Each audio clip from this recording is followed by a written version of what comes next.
Episode की starting में system जिनयांग से कहने में लगा होता है कि ये बंदा तुम्हें बहुत ज्यादा कमजोर समझ रहा है, तुम इसे दिखा दो कि आखिरकार एक असली जीनियस क्या होता है। और तभी हमें उस महाशर को दिखाया जाता है जो कि जिनयांग को इस तरीके से कहते हुए उसकी बात पर विश्वास नहीं कर रहा और उसे कहने लगता है कि यहाँ पर जो अच्छे खासे मास्टर्स आते हैं वह भी इस टेक्निक को तुरंत मास्टर नहीं कर सकते, और तुम मुझसे कह रहे हो कि तुमने इतनी आसानी से इसको मास्टर कर लिया है, वो भी सिर्फ एक ही दिन में। हे यंग मैन, तुम्हें इतना ज्यादा एरोगेंट होने की जरूरत नहीं है। तुम्हें क्या लगता है कि तुम कहीं के मार्शल आर्ट जीनियस हो?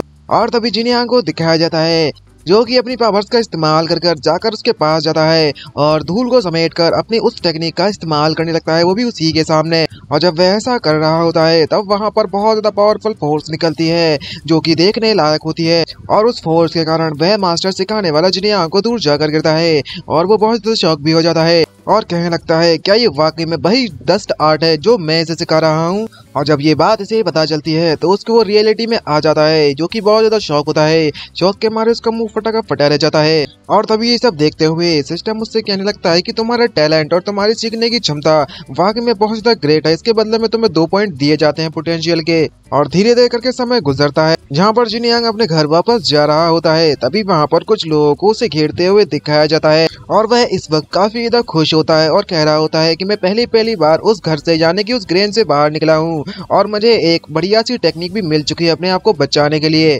अब मेरे को जब ये सीखने को मिल चुकी है तो मैं घर पर वापस जाकर आराम से सोने वाला हूँ। और जब वह अपने घर वापस जा ही रहा होता है तभी वहाँ पर लुटेरे वही दोनों के दोनों प्लान बना रहे थे कुछ देर पहले, वे यहाँ पर आ जाते हैं और उससे कहने लगते हैं यंग मैन, हमें थोड़े पैसों की जरूरत है, क्या तुम हमें थोड़े बहुत पैसे दे सकते हो? और जब देखता है जिनयांग तो देख पाता है अपने आप को चारों तरफ से घिरा हुआ, वो भी इन डाकुओं से जो कि उसे लूटने के लिए आए होते हैं। तभी डाकुओं को जो लीडर होता है वो जिनयांग से कहने लगता है कि अगर तुम यहाँ से हिलने की जरूरत भी दिखाई यानी कि हिम्मत भी की तो हमारी जो स्वॉर्ड है वो तुम्हारे गले को तुम्हारे धड़ से अलग कर देगी, तो सावधान रहना।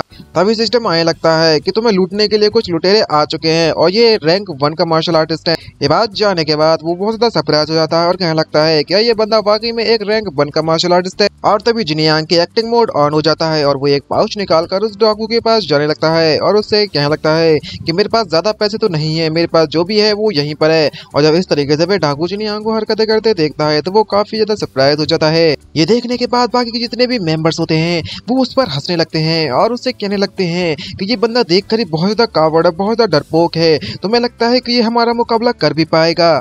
तभी उनके जो साथी होते हैं वो अपने बॉस से कहने लगता है क्या बॉस, मैंने आपसे नहीं कहा था कि आप एक रैंक 1 के मार्शल आर्टिस्ट हैं, आपको यहाँ पर आने की बिल्कुल भी जरूरत नहीं थी। पर्सनली अगर हम दोनों ही इस काम को खत्म करने के लिए आते तो मैं इस बात की गारंटी देता हूँ कि हम भी इसे पहले ही खत्म कर वापस लौट चुके होते। आखिरकार इस जैसे डरपोक बंदे के पास अपने पैसों को बचाने के लिए इतनी ताकत नहीं है। ये बात सुनने के बाद उसका बॉस भी उससे कहने लगता है कि इस बार तुम वाकई में सही बात कह रहे हो। दूसरी तरफ हमें दिखाया जाता है जिनयांग को जो कि उस मूवमेंट का फायदा उठाता है और अपनी पावर्स का इस्तेमाल करने लगता है, वो भी चुपके चुपके से। वो लोग उस पैसे के मजे उठाने में लगे हुए थे और वो इस वक्त काफी ज्यादा एक्साइटमेंट से भरा हुआ होता है और कह रहा होता है तो अच्छा तुम एक रैंक 1 के मार्शल आर्टिस्ट हो, तो अगर ऐसी बात है तो मैंने जो नई टेक्निक सीखी है उसका मैं तुम पर ट्रायल करूंगा, देखता हूँ क्या आखिरकार ये कितनी ज्यादा इफेक्टिव है तुम लोगों के मुकाबले में, तुम लोगों के सामने। तभी वो अपने पैरों का इस्तेमाल करता है और उस धूल को उछाकर उनके ऊपर फेंक देता है और जैसे ही वो धूल उनकी तरफ जाती है तो वो कुछ भी नहीं देख पाते और कुछ लोग की तो आंखें भी फूट जाती हैं और उनके आंखों से खून निकलने लगता है। उसका कैप्टन देखकर डर जाता है और कहने लगता है कि अचानक यहाँ पर धूल कहाँ से आ गई, तुम्हारी हिम्मत कैसे हुई हमारे पास इस तरीके से हरकतें करने की? अब तुम लोग तुम मेरे हाथों से जरूर मरोगे। तुम्हें पता भी है कि आखिरकार तुमने किसे दोस्त से दिलाया है? हम लोग आयरन ड्रैगन पंडित ग्रुप हैं, तुम बस हमारा इंतजार करो, हम तुम्हें जरूर याद रखेंगे। ये बात सुनने के बाद जिनयांग उससे कहने लगता है अच्छा तो तुम मुझे याद रखोगे और मुझसे बदला लेने के लिए आओगे? अगर ऐसी बात है तो मेरे पास कोई भी रीजन नहीं बचता तुम लोगों को जिंदा रखने के लिए, तो मुझे तुम्हें यही मारना होगा। ये बात सुनने के बाद उनका लीडर बहुत ज्यादा घबराने लगता है और कपकपाते हुए जिनयांग से कहने लगता है नहीं, तुम हमारे साथ ऐसा नहीं कर सकते, तुम हमें नहीं मार सकते, तुम्हें पता भी है कि आखिरकार हमारे पीछे कौन खड़ा है। तभी हमें जिनयांग को बहुत ज्यादा बेकार सा चेहरा बना बनाते हुए दिखाया जाता है, जो कि देखने में बहुत डरावना लग रहा है। और वो उससे कहने लगता है कि तुम्हें इस तरीके से मूव करने की जरूरत नहीं है, अगर तुम इस तरीके से हिलोगे तो मेरी जो स्वॉर्ड है वो तुम पर लग जाएगी, तुम उससे मर भी सकते हो। ये बात जानने के बाद दिखाया जाता है कि इस तरीके से जिनयांग उनकी गर्दनों को काटना चालू कर देता है और वो बंदे के पसीने छूट जाते हैं घबराहट के कारण, ये बात जानने के बाद कि अब उसकी मौत आ चुकी है। और जब ऐसा होता है तो सिस्टम मुझे नोटिफिकेशन देता है कि तुमने कुछ बंदिश को यहाँ पर मार दिया है और इस पूरे के पूरे एरिया को सुरक्षित कर दिया है। उसके बदले में तुम्हें 2 पोटेंशियल पॉइंट दिए जाते हैं और फिर दूसरे वाले बंदे को मारने के बदले में उसे 1 ही पोटेंशियल पॉइंट्स मिलते हैं। तभी तीसरे वाले बंदे को मारने के बाद भी उसे 1 ही पोटेंशियल पॉइंट मिलता है। और तभी सीन शिफ्ट होता है एक छोटी सी कुटिया पर। यहाँ पर बाहर कोई खड़ा हुआ है। तभी जिनयांग को उठते हुए दिखाया जाता है, क्योंकि वो कुटिया उस जिनयांग की होती है। जो बंदा बाहर खड़ा हुआ होता है वो उसके दरवाजे को जोर जोर से खोलने की कोशिश करने लगता है ताकि उसे जगा सके। तभी जिनयांग कहने लगता है कि आखिरकार किसकी सामत आ गई है जो मुझे जगाने की कोशिश कर रहा है इस तरीके से।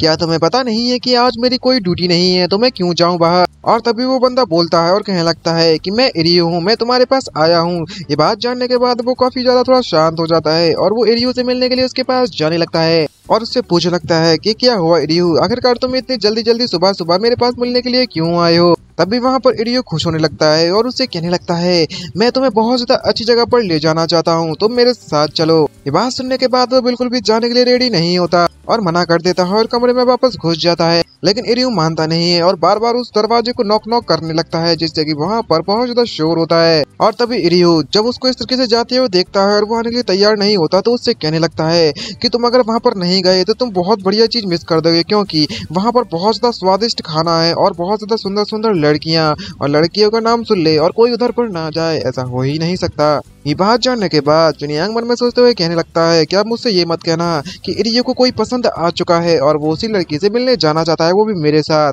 तभी सिस्टम नोटिफिकेशन देते हुए उसे कहने लगता है कि तुम्हारे दोस्त को तुम्हारी बहुत ज्यादा जरूरत है, क्या तुम उसका जो मकसद है उसे पूरा करने में उसकी मदद नहीं करोगे एक फ्रेंड होने के नाते। और वो वहाँ से उठ जाता है और उठते उठते मन में सोचते हुए कहने लगता है कि अपने दोस्त की खुशी के लिए तो मैं कुछ भी करने के लिए तैयार हूँ, चलो उसकी मदद कर ही देते हैं। और इस तरीके से वो एक जेट पेंडेंट अपने हाथों में लेता है और जब वो उसके साथ जाने लगता है तो सिस्टम नोटिफिकेशन देता है कि तुमने उसकी इच्छा पूरी करने में उसकी मदद कर रहे हो, उसके बदले में तुम्हें 1 पॉइंट दिया जाता है। और सिर्फ इतना ही नहीं बल्कि मैं तुम उसकी मदद और ज्यादा अच्छी तरीके से करना चाहते तो इसके बदले में तुम्हें 1 और पॉइंट दिया जाता है। और तभी वह लोग एक ऐसी जगह पर पहुंच जाते हैं जहाँ पर लोग आपस में बातें कर रहे होते हैं। जब जिनयांग इसे देखता है तो वो काफी तक सरप्राइज हो जाता है और कहने लगता है कि इन सभी लोगों को तो देखो, इन लोगों को देखकर तो ऐसा लगता है कि ये सभी के सभी लोग किसी चैट ग्रुप में आ गए हो बातें करने के लिए। और जरा इसे तो देखो, ये तो इंडस्ट्री एक्सचेंज है एंशिएंट टाइम का। ओह शिट, आखिरकार मैं यहाँ पर क्यों आ गया हूँ। मैं ये सोचने में लगा हुआ था कि एरियो को यहाँ पर किसी लड़की में इंटरेस्ट होगा। और वह वहाँ से जाते हुए एरियो से कहने लगता है हे एरियो, मैं यहाँ से चलता हूँ, मुझे नहीं लगता कि मैं यहाँ पर सर्वेंट डिसिपल्स के सभी इन पार्टीज में जाकर शामिल हो सकता हूँ, तो मुझे यहाँ से चलना चाहिए। तभी एरियो वहाँ से जाते हुए जिनयांग को रोक लेता है और उससे कहने लगता है कि तुम यहाँ पर रुको, तुम मुझ पर एक फेवर तो कर ही सकते हो ना।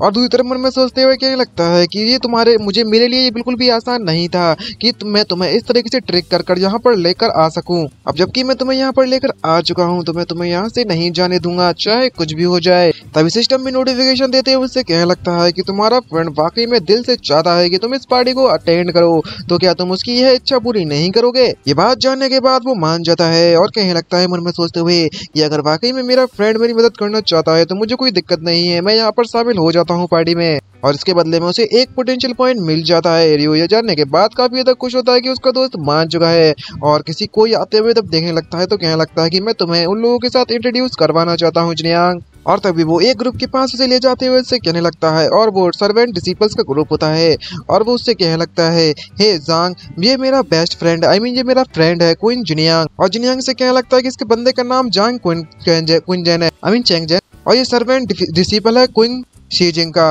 वो भी टाइगर हॉल से। और तभी एक बंदा आता है और उससे कहने लगता है, मैं एरियो से बताने लगता है कि जो क्वीन शीजिंग है वो जल्दी ही शादी करने वाला है याओ याओ जी से। क्या तुम जानते हो इस याओ याओ जी को? वह जुए बिंग बिंग की सर्वेंट डिसिपल्स है, तुमने तो उसे देखा ही होगा, वो अपर हॉल से है ना। तभी जिनयांग उससे कहने लगता है हाय। और ये सब जानने के बाद वो मन में सोचते हुए कहने लगता है कि तुम सभी की रिलेशनशिप वाकई में बहुत ज्यादा कॉम्प्लिकेटेड है। और तभी रियो जिनयांग को आगे करता है और उससे कहने लगता है कि जो मेरा फ्रेंड है वो लेबर हॉल का गार्ड है, सिक्योरिटी गार्ड। और तो और इतना ही नहीं बल्कि मैं उसे लिखना पढ़ना भी आता है, तो मैं इस बात की गारंटी दे सकता हूँ कि जो मेरा फ्रेंड और चांगलांग है वो बहुत ज्यादा अच्छा मैच करेंगे, और इसीलिए मैं अपने फ्रेंड को यहाँ पर चांगलांग से बुलाने के लिए लाया हुआ हूँ। तुम इस बारे में क्या सोचते हो बड़ी? ये बात जानने के बाद जिनयांग बहुत ज्यादा शॉक होता है और कहने लगता है एकदम से पत्थर पत्थर टूटने के बाद मन में सोचते हुए, ये क्या हो गया? ये तो मुझे वहाँ पर लड़की के साथ सेटअप करने के लिए लाया है, ना कि अपनी सेटिंग करने के लिए। तो मेरी सेटिंग कर रहा है। इसने पूरी तरीके से सिस्टम हिला दिया, बोले तो सिस्टम। तभी वहाँ पर एक लड़की आती है और वो रिव्यू पे चिल्लाते हुए उससे कहने लगती है कि आखिरकार तुम क्या समझते हो अपने आप को? तुम्हें लगता है कि कोई भी लड़का मेरा बॉयफ्रेंड बनने के काबिल है? ये बात देखने के बाद दोनों के दोनों सरप्राइज हो जाते हैं और सारे के सारे सर्वेंट प्रिंसिपल से बात सुनते हैं तो सभी के सभी लोग बहुत ज्यादा आपस में चटर पटर करने लगते हैं। तभी रियू अपनी जिनयांग की तारीफ करते हुए उससे कहने लगता है, हे चांगलांग, तुम्हें पता है कि जो हमारा यान है उसका जो फ्यूचर है वो वाकई में बहुत ज्यादा ब्राइट है, तो मुझे उम्मीद है कि ये तुम्हारे लिए पूरी तरीके से सुटेबल है। तभी चांगलांग उसके पास जाती है और उससे कहने लगती है, क्या तुम वह बंदे हो जो कि मेरे बॉयफ्रेंड बनना चाहते हो? और तभी पीछे से हमें जांग को दिखाया जाता है जो कि उसको देखकर हंसने लगता है। तभी वहां पर चांगलांग अपना हाथ बढ़ाती है, वो भी जिनयांग की तरफ। जिनयांग को कुछ भी समझ में नहीं आता कि आखिरकार ये क्या कर रही है, और जब उसको समझ नहीं आता तो चांगलांग उससे कहने लगती है कि तुम इस तरीके से वहां पर खड़े खड़े क्या कर रहे हो? क्या तुम्हारे पास उस लड़की को देने के लिए गिफ्ट नहीं है जिसे तुम पसंद करते हो? और जिनयांग को कुछ भी समझ में नहीं आ रहा होता कि आखिरकार ये सब क्या चल रहा है, और वो टोटली कंफ्यूज है और कुछ भी समझ में नहीं आ रहा।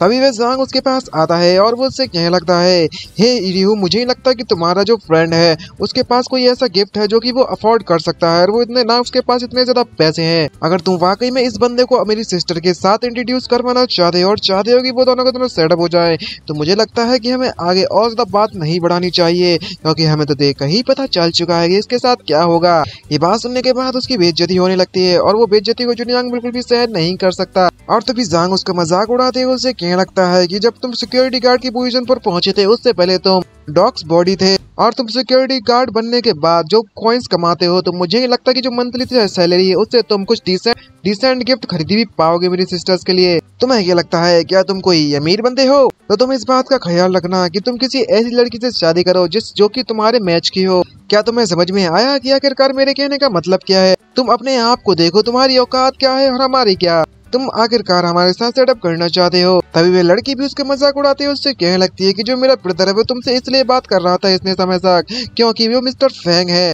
वो तुम में ज्यादा फेवर दिखाते हैं, और तुमने अपने आप को चने के झाड़ पर चढ़ा लिया है और तुम्हें लगता है कि तुम कुछ भी हासिल कर सकते हो। तुम ये बात ध्यान से सुन लो, तुम ये बात जान लो कि आखिरकार तुम्हारे लिए क्या सही है और क्या गलत। और जब वह इस तरीके से जिनयांग का मजाक उड़ाने लगते हैं तो जिनयांग उन मोमेंट्स के बारे में याद करने लगता है कि किस तरीके से इसकी पिछली लाइफ में भी जब वो मीटिंग्स में जाया करता था, इन पार्टीज में जाया करता था, सभी लोग इसे आइसोलेट कर दिया करते थे, और बहुत ज्यादा गुस्से में आ जाता है और मन में सोचते हुए कहने लगता है कि इस तरीके की इंसल्ट को मैं और भी ज्यादा नहीं बर्दाश्त कर सकता, खासकर इस लाइफ में तो बिल्कुल भी नहीं। और तभी आगे बढ़ते हुए उनसे कहने लगता है कि आखिरकार तुम लोगों को कैसे पता कि मैं एक डिसेंट गिफ्ट भी अफोर्ड नहीं कर सकता। ये बात सुनने के बाद जांग उससे कहने लगता है, क्या मैंने अभी भी जो तुमसे कहा, क्या तुमने मेरी बात को सुना? आखिरकार तुम क्या ही प्रेजेंट दे सकते हो इसको? अगर तुम वाकई में कुछ अच्छा और डिसेंट प्रेजेंट इसे दे सकते हो तो मैं अपने घुटनों के पर तुम्हारे सामने टिक जाऊंगा और तुम्हें फादर कह के बुलाऊंगा। और तभी अचानक से वो कुछ निकालता तो सभी लोग उसको देखकर कहने लगते हैं कि ये जेड ब्रेसलेट है वो वाकई बहुत टॉप क्वालिटी का है, ज्यादा देखो तो कितना शाइनिंग करने में लगा हुआ है। और बाकी की लड़कियां भी यही कह रही होती हैं कि मैंने इस तरीके के टॉप जो जेड पेंडेंट है वो सिर्फ और सिर्फ मिस जू के हाथों में पहना हुआ देखा था, ये कितना ज्यादा ब्यूटीफुल है। और जब वो सभी को अपना पेंडेंट दिखाने लगता है तो सभी के सभी लोग उसकी तारीफ करने लगते हैं और कहने लगते हैं कि आखिरकार तुम्हारे पास एक गार्ड होने के बाद भी इतनी ज्यादा ज्वेलरी कहाँ से आई, इतनी ज्यादा अच्छी और सुंदर ज्वेलरी कहाँ से आई? तुम्हारा जो ब्रेसलेट है वो वाकई में बहुत ज्यादा वैल्यूएबल है। और जब उसकी कीमत और उसका क्यूटनेस देखी जाती है, मतलब ब्यूटीफुलनेस देखी जाती है, तो देखने के बाद वो सरप्राइज हो जाते हैं और कहने लगता है मन में सोचते हुए जांग कि आखिरकार इसकी वैल्यू देखे जाए तो कम से कम 20 सिल्वर कॉइंस तो होगी ही होगी। तभी सिस्टम नोटिफिकेशन देते हुए इससे कहने लगता है, क्या तुम इस ब्रेसलेट को उसको देना चाहोगे, उस स्नोबिस पर्सन को, और उस पर दया दिखाना चाहोगे? तो इधर मन में सोचते हुए जिनयांग कहने लगता है कि मुझे नहीं लगता कि इन लोगों को फ्रेंच वर्ड का मतलब पता होगा, पापा का मतलब, और वो इस मौके का फायदा उठाने लगता है और उससे कहने लगता है कि मुझे तुम लोगों को तुमको मुझे फादर बुलाने की बिल्कुल भी जरूरत नहीं है, बस तुम लोग मुझे पापा कहकर बुला दो, और अगर तुम ऐसा करते हो तो मैं ये ब्रेसलेट तुम्हें दे दूंगा। ये बात सुनने के बाद जांग थोड़ा कंफ्यूज होता है और कहने लगता है कि आखिरकार इसके कहने का मतलब क्या है, क्या ये कोई ऐसा शब्द है इसका मतलब हमें नहीं पता? या फिर इस बंदे का कोई निकनेम है। और जरा इस ब्रेसलेट को देखो, इसकी कीमत कम से कम 20 सिल्वर कॉइन्स तो होगी ही होगी। और इतना ही नहीं बल्कि मैं हमें इसे फादर भी कहने की बिल्कुल जरूरत नहीं पड़ेगी बुलाने की। और तभी वे अपनी सिस्टर से कहने लगता है कि सिस्टर जल्दी से इस बंदे को पापा बुलाओ। तभी वहाँ पर चांगलन को दिखाया जाता है जो कि उससे कहने लगती है तुम्हारा बहुत बहुत शुक्रिया पापा। और जियांग भी इस मौके का फायदा उठाता है और उससे कहने लगता है कि तुम्हारे पापा यहाँ पर आ चुके हैं, तुम इसे ले सकते हो। Good girl, take it. दूसरी तरफ उस ब्रेसलेट को हासिल करने के बाद चांगलन काफी ज्यादा खुश हो जाती है और उससे कहने लगती है कि मैं तुम्हें जो पापा बुला रही हूँ वो इस ब्रेसलेट के लिए नहीं बुला रही।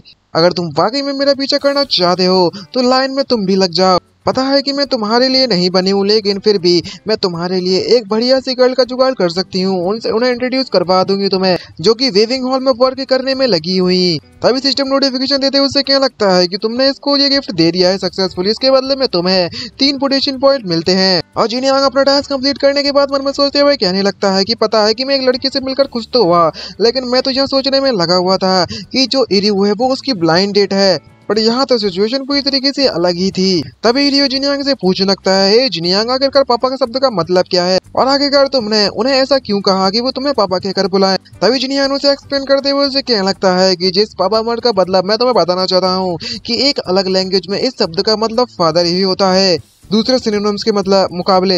ये बात जाने के बाद वो वहाँ से हंसने लगता है। सिर्फ इतना ही नहीं बल्कि मैं वहाँ पर जितने भी लोग होते हैं वो जोर जोर से हंसना चालू कर देते हैं और हंसते हुए कहने लगते हैं कि इसका मतलब ये हुआ कि अंत में आकर उन लोगों ने तुम्हें फादर ही कहा ना। और इतना ही नहीं बल्कि मैं तुम्हारा धन्यवाद करते हुए कहा कि तुम्हारा बहुत बहुत शुक्रिया पापा। ये चीज वाकई में बहुत ज्यादा फनी चीज थी। तभी वह लोग दूर खड़े हुए होते हैं, देखने लगते हैं और सैल्यूट करते हैं, उससे कहने लगते हैं तुम्हारा बहुत बहुत शुक्रिया पापा तुम्हारे गिफ्ट के लिए। अब हम लोग यहाँ से जाते हैं। तभी जिनियांग उनका मजाक उड़ाते हैं, उनसे कहने लगता है तुमने देखा कि वो कितने ज्यादा ग्रेटफुल हैं। दूसरी तरफ दोनों के दोनों ही अपनी दुनिया में रहने लगते हैं। तभी जांग उसे कहने लगता है कि जो मेरा फ्रेंड जो गाँव इरियो है उसने मुझसे कहा था कि उसका जो फ्रेंड है वो वाकई में बहुत ज्यादा अमीर फ्रेंड है और मुझे उस वक्त उसकी बातों पर बिल्कुल भी भरोसा नहीं हुआ था। हे चांगलंग, मेरी बात ध्यान से सुनो, तुम उस बेवकूफ को अपने प्यार के जाल में फंसा लो और ऐसा करो जैसे कि तुम उसमें बहुत ज्यादा इंटरेस्ट दिखा रही हो। ये बात सुनने के बाद चांगलंग भी कहने लगती है कोई बात नहीं ब्रदर। और तभी वहाँ पर किसी और को आते हुए दिखाया जाता है जो कि वहाँ पर कहने लगती है, देखकर ही पता चलता है कि ये एक लड़की है और कहने लगती है कि आखिरकार तुम सभी के सभी लोग यहाँ पर क्यों इकट्ठे हुए हो और इस तरीके से यहाँ पर इकट्ठे होकर इस तरीके से खेलना बंद करो। तभी वहाँ पर एक नई लड़के की एंट्री होते हुए हमें दिखाई जाती है, जिसको देखने के बाद हमारे काफी ज्यादा व्यूअर्स तो कतई बौखला जाएंगे। और इसको देखने के बाद जिनियांग में रियू से पूछने लगता है कि आखिरकार ये लड़की कौन है और रियू से बताने लगता है कि अब हम यहाँ से जाना चाहिए क्योंकि ये मास्टर की 3rd डिसिपल है और ये वाकई में बहुत ज्यादा स्ट्रॉन्ग है। और इस तरीके से वहाँ से दोनों के दोनों जाने लगते हैं। तभी एक बंदा उसके पास आता है और उससे कहने लगता है कि मुझे जांग और उसकी सिस्टर कभी भी पसंद आए ही नहीं थे, वो हमेशा अपने बारे में ही टींगे हाँके करता थे। वे लोग ऐसे लोग हैं जो कि सिर्फ दूसरे लोगों को फायदा उठाना ही जानते हैं और कुछ भी नहीं। लेकिन तुम तो काफी कमाल के बंदे हो, तुमने तो उनका मजाक भी उड़ा दिया और उनके मजे भी ले लिए। और वो अपने आप को इंट्रोड्यूस कराने लगता है और उससे कहने लगता है कि मेरा नाम जुओ सियाओजू है और मैं तुम्हें वाकई में बहुत ज्यादा एडमायर करता हूँ और इसलिए मैं तुमसे यहाँ पर हाय कहने के लिए आया हुआ हूँ। तभी रियो उनसे कहने लगता है कि ये तो वाकई में बहुत अच्छी बात है कि तुमने उनका मजाक उड़ा दिया, लेकिन फिर भी तुम्हारे पास जो ब्रेसलेट था वो वाकई में बहुत ज्यादा महंगा ब्रेसलेट था, लेकिन तुमने उन्हें ऐसे ही दे दिया। यह बात सुनने के बाद जिनियांग उनसे कहने लगता है कि पैसा तो हाथ का मैल है, आता रहता है और जाता रहता है, लेकिन अगर कोई हमारी इंसल्ट करे हम उसे बिल्कुल भी बर्दाश्त नहीं कर सकते। ये बात सुनने के बाद लड़का उससे कहने लगता है कि कई आते हैं और कई जाते हैं, तुमने वाकई में बहुत ज्यादा अच्छा शब्द कहा। अब जबकि तुम इतने ज्यादा काइंड हो और इतने ज्यादा सोचने वाले बंदे हो तो मुझे लगता है कि मुझे तुम्हें एक जॉब के लिए इंट्रोड्यूस करा देना चाहिए और तुम उस पार्ट टाइम जॉब को इस तरीके से निभा भी कर भी पाओगे। क्या तुम उस जॉब को लेकर इंटरेस्टेड हो? ये बात सुनने के बाद जिनियांग कहने लगता है कि किस तरह की जॉब की बात कर रहे हो तुम। और तभी वह दो लोग हमें बातें करते हुए दिखाया जाता है और वो और नहीं बल्कि मैं वही बंदा और जिनियांग होता है। वो जिनियांग से कहने लगता है कि हमारा जो नेक्स्ट मिशन होने वाला है जिसमें तुम्हें हायर किया गया है उसमें तुम्हें टोंग जिमांग को एस्कॉर्ट करना है, एक जगह से दूसरी जगह ले जाना है। वह एक ऐसा प्रिजनर है, एक ऐसा कैदी है जिसे मौत की सजा मिली है, वो भी पेनल्टी हॉल से। अब उसे काउंटी गवर्नमेंट ऑफिस से जेल में ले जाना है और अगर तुम इस टास्क को कंप्लीट कर लेते हो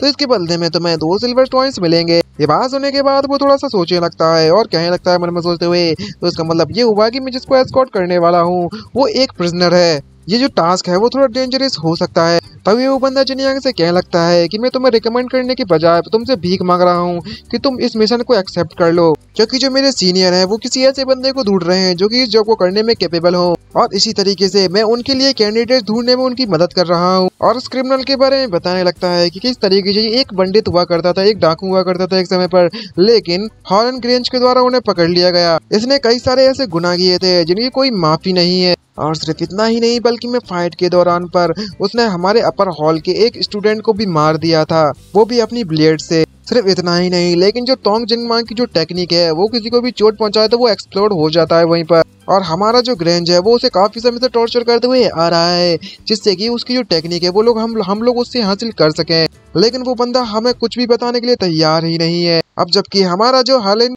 ग्रेंज है उसने ऑलरेडी इस पर गिव अप कर दिया है, तो वो अब हम लोग इस क्रिमिनल्स को गवर्नमेंट के हवाले कर देंगे। दूसरे शब्दों में कहा जाए तो जो हमारा एस्कॉर्ट मिशन है वो बस एक फॉर्मेलिटी है। ये बात जाने के बाद वो काफी ज्यादा सोचने लगता है जिनियांग, और कहने लगता है कि मुझे ही लगता कि मुझे ये मिशन बिल्कुल सही भी लग रहा है, वो भी सिर्फ एक प्रिजनर को एक जगह से दूसरी जगह पहुंचाने का, वो भी कुछ नहीं मिल रहा मुझे। तभी वो मना करने के लिए आगे बढ़ने लगता है। तभी वो बंदा जिनियांग को बताने लगता है कि मैं समझ सकता हूँ कि ये मिशन काफी ज्यादा डेंजरस है, तो अगर तुम मना करना चाहो तो कर सकते हो, लेकिन हमारा जो डेप्यूटी मैनेजर है वो भी इस मिशन पर जा रहे हैं।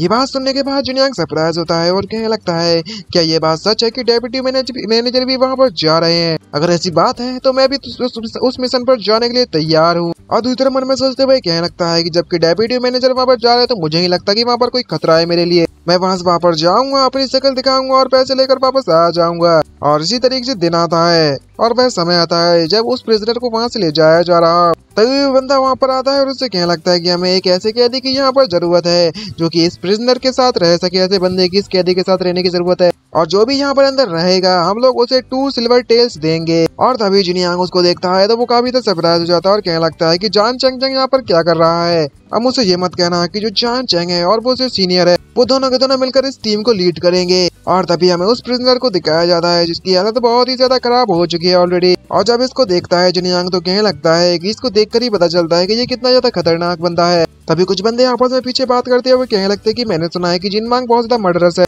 और जो भी मॉर्टल इसके साथ जाता है या तो वो मार दिया जाता है इसके द्वारा, जो डिसेबल हो जाता है इसके ऑरा से, और तो और कोई भी फॉर्मल डिसेबल इसके साथ इस कैरेज में बिल्कुल भी नहीं रहने वाला। और तभी अचानक से वो जांग होता है, वो जिनियांग को देख लेता है और वो काफी सरप्राइज होता है जिनगान को देखने के बाद। और मन में सोचते हुए कहने लगता है कि तुम्हारी किस्मत तो वाकई में बहुत ज्यादा खराब है, तुमने तो इस बारे में बिल्कुल भी सोचा भी नहीं होगा कि इस मिशन को हम लोग लीड करने वाले हैं। और उसकी स्माइल से पता चलता है कि ये कुछ ना कुछ तो खिचड़ी पकाने में लगे हुआ है। और तभी उसका लीडर उससे कहने लगता है कि तुम मेरे जल्दी से आगे आ जाओ कि आखिरकार कौन इस मिशन को कंप्लीट करेगा। तभी जांग वहाँ पर उसे इंट्रोड्यूस कराता है और उससे कहने लगता है कि मुझे लगता है कि ये बंदा इस काम को करने के लिए कैपेबल है। और जब वह कैप्टन उसकी तरफ देखता है तो वो एग्री भी हो जाता है, लेकिन जिनियांग को ये बात पता चलती है कि ये बंदा मुझ पर इशारा क्यों कर रहा है, तो वो काफी ज्यादा शौक और सरप्राइज से भर जाता है। और जिनियांग की तारीफ करते हुए उससे कहने लगता है कि ये कौन जिनियांग है, देखने में काफी ज्यादा इम्पोजिंग लग रहा होगा, मैं इस बात को लेकर श्योर हूँ कि वो इस टास्क को झेल लेगा। ये बात सुनने के बाद जिनियांग उससे कहने लगता है मुझे माफ कर दीजिएगा, लेकिन आपको देखकर ऐसा लगता है कि मैं इस टास्क को बिल्कुल भी नहीं कर सकता,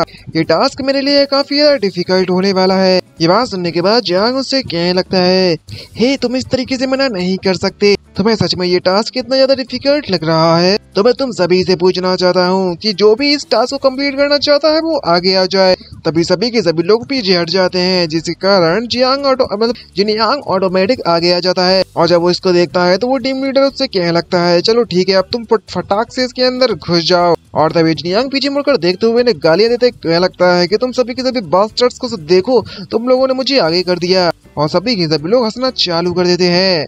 और तभी टीम कैप्टन उधर आता है और उससे कहने लगता है क्या तुम अंदर जा रहे हो या नहीं, या फिर मैं तुम्हारे हाथ पर तोड़ के उसके अंदर डाल दूं। तभी सिस्टम नोटिफिकेशन देते हुए उससे कहने लगता है कि जो कैदी है वो अंदर बहुत ज्यादा अकेला है, क्या तुम उसके साथ अंदर जाकर थोड़ी बातचीत करोगे। और जब वो अंदर देखने लगता है तो वो बहुत ज्यादा डर जाता है, क्योंकि वो जिस तरीके से स्माइल मार रहा है वो देखने में काफी ज्यादा खतरनाक और भयानक लगने में लगा हुआ था ये कैदी। उसको देखने के बाद उसके पसीने छूट जाते हैं, लेकिन उसकी स्वॉर्ड देखने के बाद उसके पास कोई दूसरा चारा नहीं होता और वो अंदर जाने लगता है। और जब वह अंदर जाने लगता है तो बाकी के लोग अपने मिशन पर वहां से निकल पड़ते हैं कंप्लीट करने के लिए। और टीम कैप्टन भी कह देता है कि अब हमें चलना चाहिए। और जब जिनियांग अंदर जाता है तो मन में सोचते हुए कहने लगता है कि आखिरकार ये जो प्रेशर है और जो फीलिंग है इसका क्या मतलब है, ये क्यों इतना प्रेशर महसूस हो रहा है मुझे। दूसरी तरफ हमें दिखाया जाता है कि जो उसके पास प्रेशर आने में लगा हुआ था वो बहुत ही ज्यादा खतरनाक था। ऐसा लगता है जैसे कि किसी टाइगर ने उस पर अटैक कर दिया हो।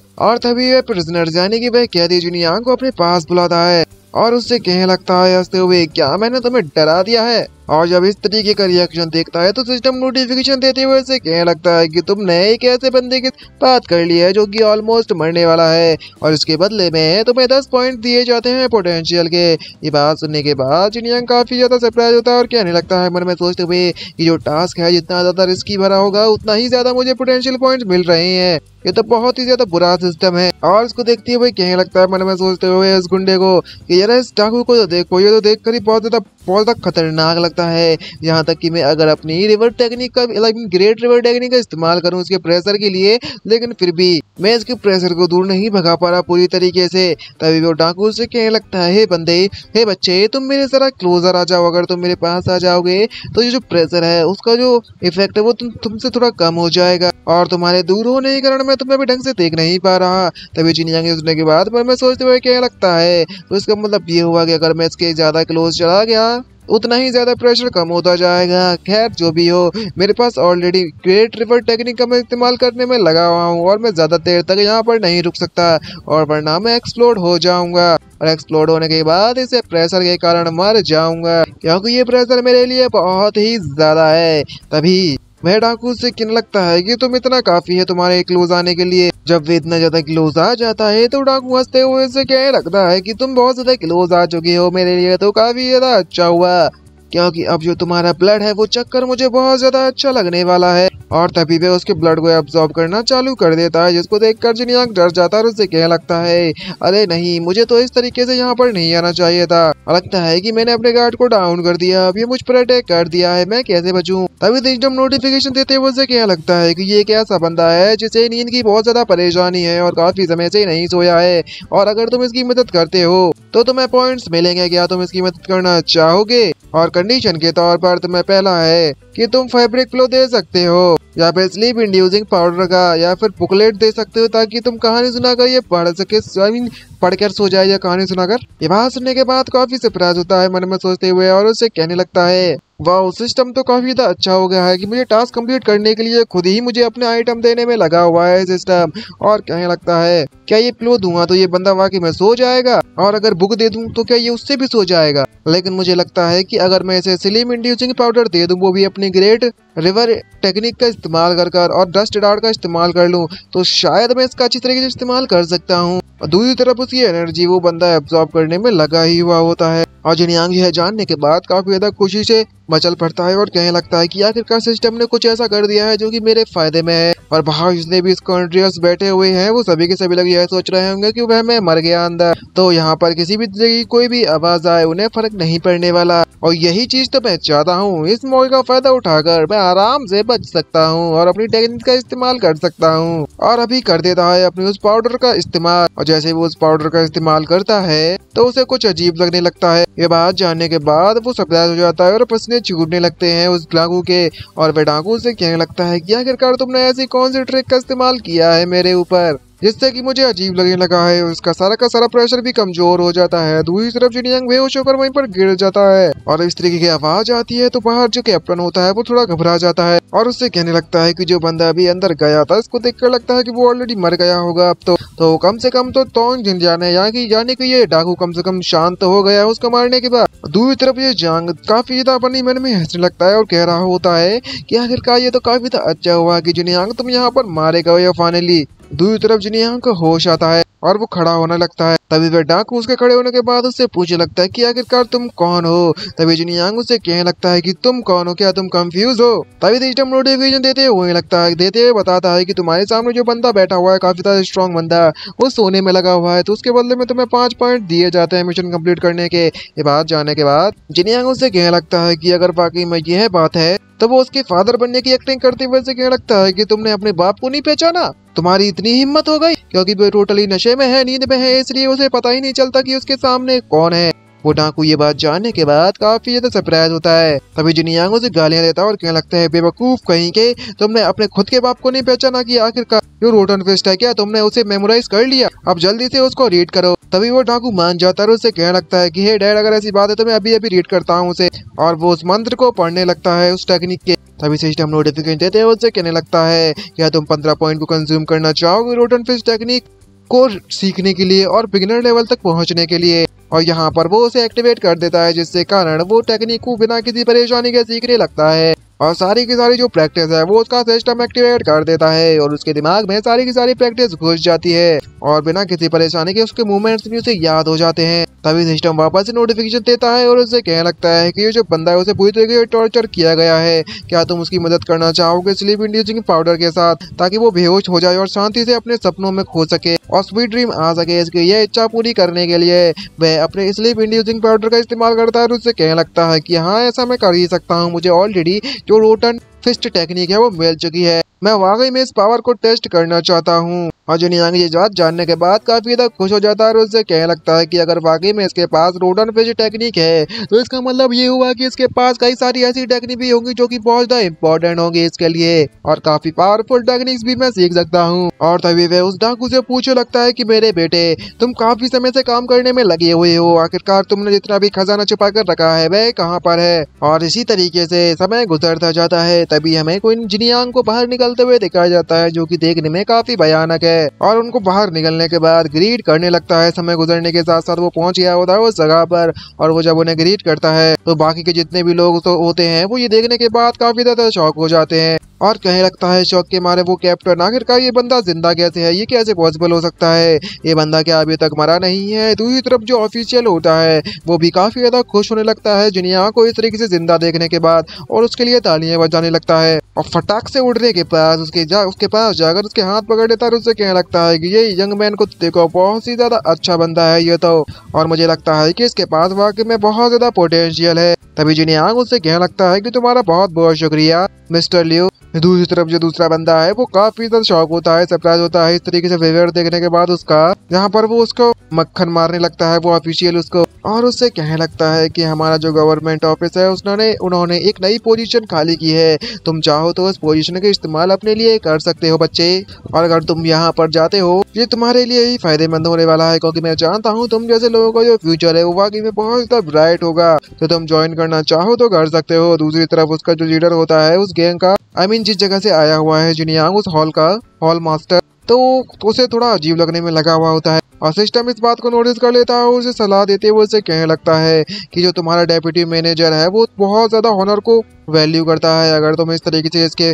सामने अगर एक्सेप्ट कर लेते हो इसके ऑफर को तो वो तुम्हें बिल्कुल ही एक्सेप्ट नहीं करने वाला, क्योंकि वो हमेशा ऐसे लोगों को पसंद करता है जो कि पैसों के पीछे ना भागे। क्या तुम उसके ऑनर को, उसका सम्मान करना चाहोगी उसकी इच्छा का या फिर नहीं? ये बात जानने के बाद वो थोड़ा सरप्राइज हो जाता है और वो डायरेक्टली उस ऑफिशियल से मना करते हुए उससे कहने लगता है कि मुझे माफ कर देना, मुझे तुम्हारा ऑफर अच्छा तो लगा लेकिन मैं ऑलरेडी ग्रेंज में बड़ा हुआ हूँ, पैदा नहीं मतलब अच्छी तरीके से पाला पोसा गया हूँ और मैं उसी में लॉयल रहूंगा और मैं अपनी जिंदगी भी कुर्बान करने के लिए तैयार हूँ ग्रेंज हॉल के लिए, तो ये छोटा मोटा जो कैरियर है वो तो मेरे लिए कुछ भी नहीं। तभी सिस्टम नोटिफिकेशन देते हुए कहने लगता है कि तुमने डेप्यूटी मैनेजर को बुरा महसूस नहीं होने दिया, इसके बदले में तुम्हें 4 पोटेंशियल पॉइंट दिए जाते हैं। और जब ऑफिशियल उसकी ये बात सुनता है तो वो काफी ज्यादा खुश हो जाता है और उसे कहने लगता है कि तुमने काफी ज्यादा अच्छे शब्द कहा, हे लड़के, हे बंदे, और अपने सर्वेंट को बुलाता है और 10 सिल्वर कॉइन्स उसे दे देता है गिफ्ट के तौर पर। और तभी डेप्यूटी मैनेजर भी उससे कहने लगता है कि अगर ऐसी बात है तो मैं भी तुम्हें 15 सिल्वर टेल्स देना चाहता हूँ गिफ्ट के तौर पर। ये बात जानने के बाद जिनियांग काफी ज्यादा सरप्राइज हो जाता है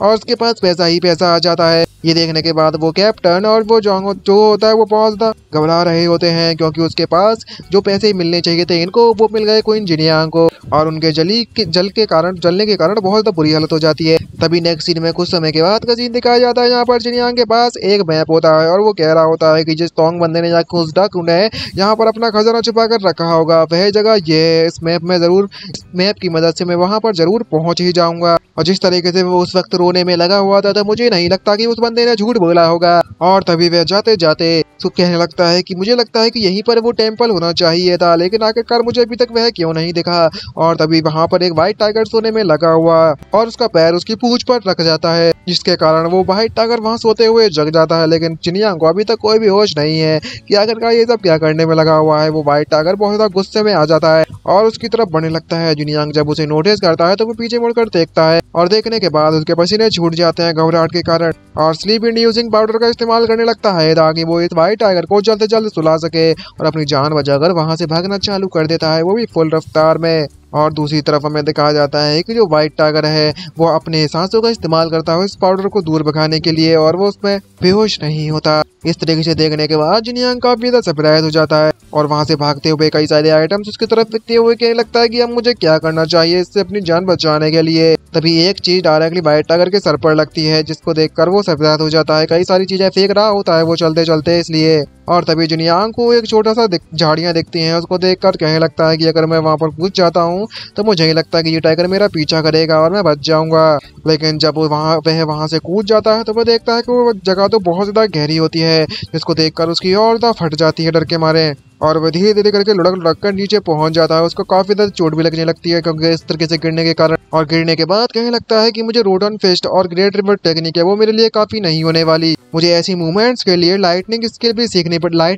भी सीखनी पड़ेगी जिससे कि मेरी बॉडी बहुत ज्यादा मुलायम हो जाए और मैं कहीं भी उतर और चढ़ सकूं। और जब वह नीचे आता है और जब होश में आता है तो इधर तो देखने लगता है, तभी सामने उसे एक कुटिया जैसा दिखने लगती है और कहने लगता है कि आखिरकार ये इतना गंदा सा टेम्पल यहाँ पर क्या कर रहा है। और उस टेम्पल को अंदर देखने के लिए सीधे घुस जाता है बिना कुछ सोचे समझे इधर उधर देखते हुए। और जब वह अंदर जाता है तभी उसे एक स्टेचू दिखाई देता है जिसे वो तोड़ने की कोशिश करता है एक पत्थर से और कहने लगता है कि इस स्टेचू को देखते हुए कि इस स्टेचू को देखकर ऐसा लगता है कि कोई यहाँ पर आया था और उसने उस डाकू के खजाने को चुराने की कोशिश भी की।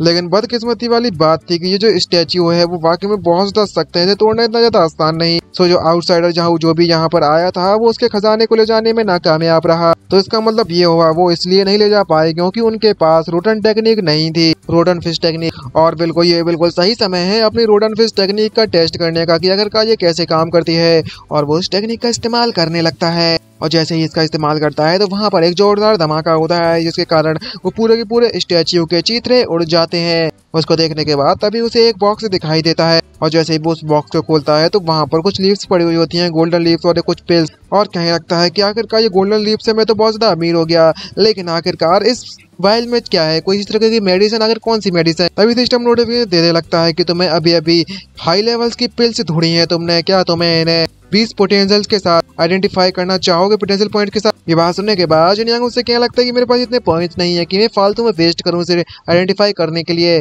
और इन पिल्स की जो कीमत है वो वाकई में बहुत ज्यादा होगी। तो मुझे लगता है कि अब कोई दिक्कत नहीं है, मुझे सब कुछ मिल चुका है तो मुझे घंटा फकड़ नहीं पड़ने वाला, मैं बैठे ही बेच दूंगा सब कुछ। और तभी वो ऑर्फनेज पे पहुंच जाता है और खाना दान कर देता है फूड को, और मन में सोचते हुए कहने लगता है, उससे बताने लगता है कि इतना खाना मुझे लगता है 6 महीने के लिए काफी होगा। और जो ऑर्फनेज का लीडर होता है वो कहने लगता है तुम्हारा बहुत बहुत शुक्रिया, तुमने बच्चों की काफी ज्यादा मदद कर दी है। और सिस्टम भी उससे क्या लगता है कि तुमने यहाँ पर ऑर्फनेज के भूखे लोगों की मदद की है, इसके बदले में तुम्हें पॉइंट्स मिलते हैं 10। और इसी के साथ वो खाना बांटना चालू कर देता है सभी लोगों को, गरीबों को। और अब उसके पास काफी पॉइंट्स इकट्ठे हो जाते हैं, पोटेंशियल पॉइंट्स। तभी वो सिस्टम से कहने लगता है, हे सिस्टम जल्दी से मेरी रूट बोन को अपग्रेड कर दो। तभी सिस्टम नोटिफिकेशन देते हुए उससे कहने लगता है कि तुम्हारी जो सिस्टम रूट बोन है उसे अपग्रेड करने के लिए तुम्हें सिल्वर फ्लावर लेवल पर तुम्हें अगर अपग्रेड करनी है तो उसके लिए तुम्हें 5 मार्शल आर्ट्स सीखनी होगी, वो भी परफेक्शन लेवल पर, और 30 पॉइंट लगेंगे पोटेंशियल पॉइंट इसको अपग्रेड करने के लिए ग्रेट रिवर टेक्निक को परफेक्शन लेवल तक। तभी हमें उस लड़की को दिखाया जाता है जो कि वहां पर पहले आई थी और वो कहने लगती है कि आखिरकार ये बंदा यहाँ पर क्या कर रहा है, ये थोड़ा फैमिलियर मतलब जाना पहचाना लगने में लगा हुआ है। तभी उसकी सर्वेंट उसे कहने लगती है कि मैंने इस बंदे को देखा था उस जब सर्वेंट्स की पार्टी, सर्वेंट डिसिपल्स की जो पार्टी हुई थी अगले दिन, हमने वहां पर इस बंदे को वहीं पर देखा था। और तभी ये मैं डायरेक्टली अपनी सर्वेंट से कहने लगती है कि यार जी जाकर पता लगाओ कि आखिरकार ये किस हॉल में जाकर गार्ड की पोजीशन पर काम करने में लगा हुआ है। और जब इस तरीके उसे देखते हुए मन में सोचते हुए कहने लगती है कि ये बंदा अजीब तरीके से हरकतें करता है, लेकिन साथ ही साथ वो गरीब लोगों की और कमजोर लोगों की मदद भी करता है और बीमार लोगों की मदद करता है कि आखिरकार ये ऐसा क्यों कर रहा है। मुझे इस बात का पता तो लगाना ही पड़ेगा। और तभी कहानी का समय थोड़ा सा शिफ्ट होता है, जहाँ पर जिनयांग घर पर वापस आ जाता है।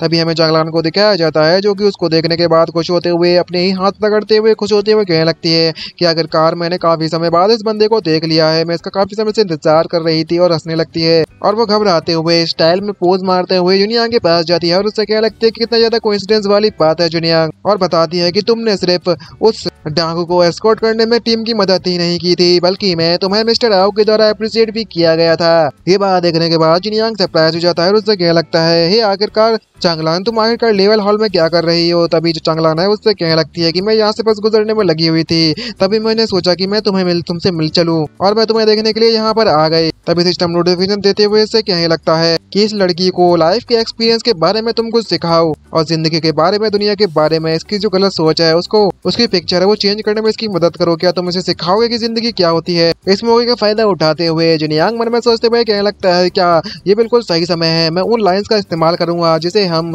लड़कियों को पटाने के लिए करते थे अपने ओरिजिनल वर्ल्ड में। और तभी भी उससे कहने लगता है, अगर तुम वाकई में मेरी इतनी ज्यादा परवाह करती हो तो मुझे तुम्हें बिल्कुल भी बताने की जरूरत नहीं है कि तुम्हारे बिना मेरी जिंदगी अधूरी है। ये बात सुनने के बाद चांगलांग काफी ज्यादा सरप्राइज हो जाती है और उससे पूछने लगती है क्यों। और तभी वे पोस्ट मारता है और वो चांगलांग से कहने लगता है कि मेरी जिंदगी तुम्हारे बिना अधूरी है। तभी सिस्टम कहने लगता है कि तुमने वाकई में इस लड़की को काफी ज्यादा सरप्राइज दे दिया है, इसके बदले में तुम्हें 5 पोटेंशियल पॉइंट दिए जाते हैं। दूसरी तरफ यहाँ पर हमें पता चलता है कि ये पहले तो लड़की एक्टिंग करने में लगी हुई थी, लेकिन ये लाइन सुनने के बाद इसको देखकर देखता है कि ये ऑलरेडी जिनयांग के प्यार में पूरी तरीके से पड़ चुकी है। और ये पड़ चुकी है भाई साहब, आप लोग इस्तेमाल मत करना है इसका, क्योंकि अब ये लाइंस काम नहीं करती भी होंगी तो हमें क्या पता। क्या यार वो सब छोड़ो, जब जिनयांग इसको देखता है कि वो तुरंत पड़ चुकी है तो मन में सोचता है, क्या लगता है कि डैम यार, मुझे नहीं लगा था कि जो लाइंस है वो एक बार में इस पे काम कर जाएंगी। इसने लगता है इस तरीके की लाइंस अपनी लाइफ में कभी भी नहीं सुनी। इस मौके का फायदा उठाते हुए जिनयांग उससे कहने लगता है कि तुम्हारे बिना मेरी जिंदगी किसी टूटी हुई पेंसिल के बराबर है, बिल्कुल पॉइंटलेस। और उसे इसके बदले 5 पॉइंट्स और मिलते हैं,